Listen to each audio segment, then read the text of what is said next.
Wolfchase Toyota Insider of the Memphis Tiger Network. I'm Jeff Brightwell alongside head coach Daron Schoenrock. And, Coach, let's go back to last week. We'll start off with your midweek games at Middle Tennessee. You earn a split there. That's pretty good because that's traditionally not just for the Tigers but for every team. Reese Smith Field is a very tough place to play, so good to get a win out of that series. Yeah, we could have very well, taken both games there. Middle Tennessee always plays offense very good in their home park. They're patterned to that park, and I thought our guys fought very hard, and the win we got on Wednesday was a very clean game, and that's how we have to play a win. It was really kind of almost a complete opposite of the way the games went, but it was a mirror image of how they were. They took advantage of some freebies on Tuesday. You were able to take advantage of them on Wednesday. Yeah, that's what college baseball is now. It's taking advantage of freebies, and there's very few teams that just go in and just outslug other teams now.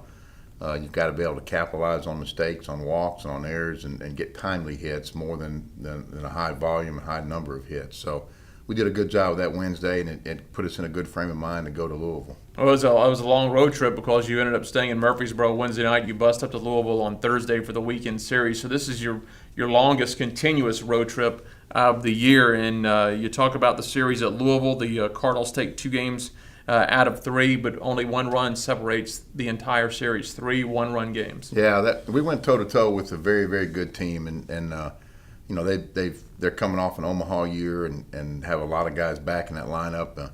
A very good pitching staff. I thought top to bottom, probably the best pitching staff in just pure stuff that we've played. They didn't throw as many strikes as Houston did, but a tough pitching staff to crack through, and we came through with a good Friday night win. They've got a lot of bullets they can fire here and there. The Friday game, Caleb Wallingford was outstanding. He got a little roughed up at the first inning, but he settled down and did pretty well. Kane Barrow also hit back-to-back home runs Wednesday and Friday. He's starting to get going as far as power. Yeah, Kane's a guy that was highly touted junior college-wise. It takes a while for those guys to make the adjustment, and he is slowly to get him going in the middle of that order. We're hitting him sometimes 4th, sometimes 5th, depending on the matchups. Can only help Tucker and Jake, and that's good to see Kane get going, and his bat's going to be a real big presence for us down this second half. You get your win on Saturday, and John Reid was outstanding, and Bryce Beeler really key in that game. He was the DH, got the 2 RBIs that got you the quick 2-0 lead.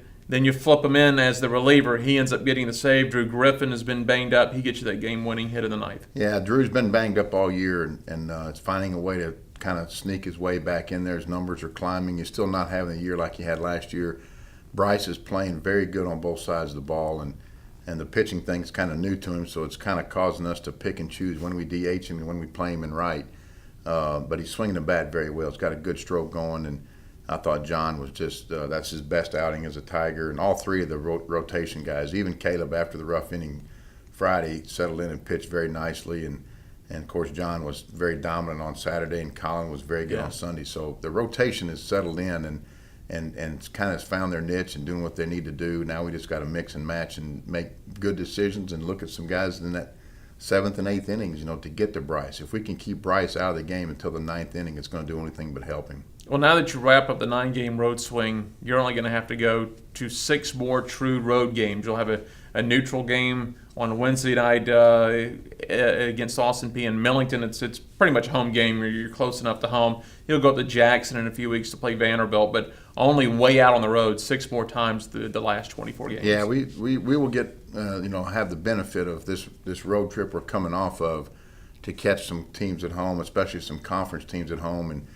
we got to hang our hat on how this program has performed in the second half of the season in the past few years. So I think you do that, Jeff, by staying on an even keel, staying in your routine, not doing making a lot of changes in how you approach things, and keeping the guys in good shape and keeping them rested and get ready for a stretch run. Well, Millington Wednesday night against Austin Peay, that's going to be kind of a neat thing as we go back there for the first time since I believe it was either 2009 or 2010 in the Old Service Academy tournament.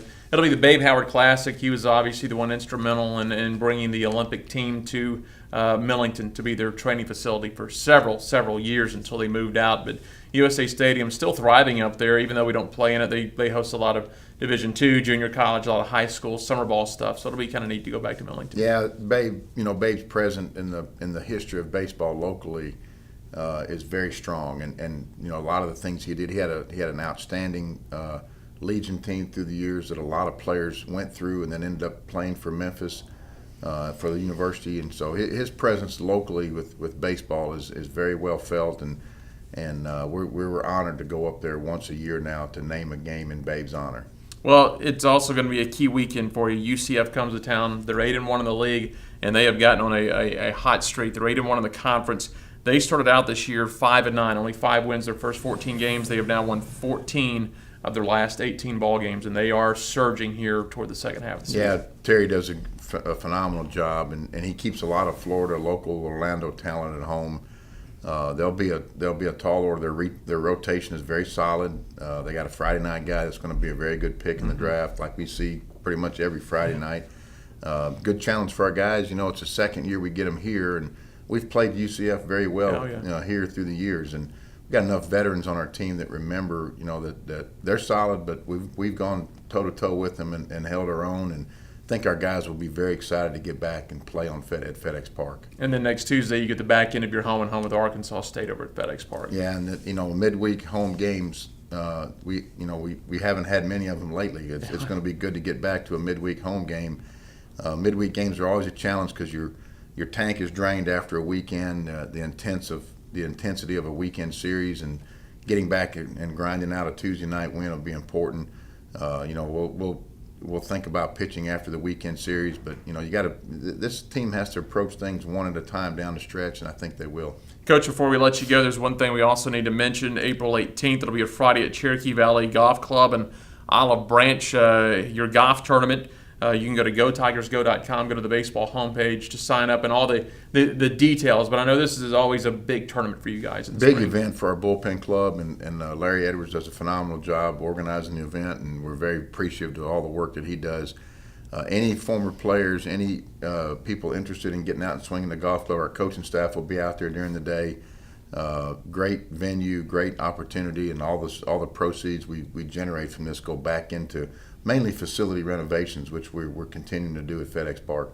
Again, that's GoTigersGo.com. Go to the baseball homepage. There are details about that golf tournament. Again, Friday, April 18th, Cherokee Valley Golf Club in Olive Branch, Mississippi. Coach, as always, we appreciate it, and we'll see you out of the ballpark. Thanks, Jeff. That is head coach Daron Schoenrock. I'm Jeff Brightwell for the Wolfchase Toyota Insider on the Memphis Tiger Network.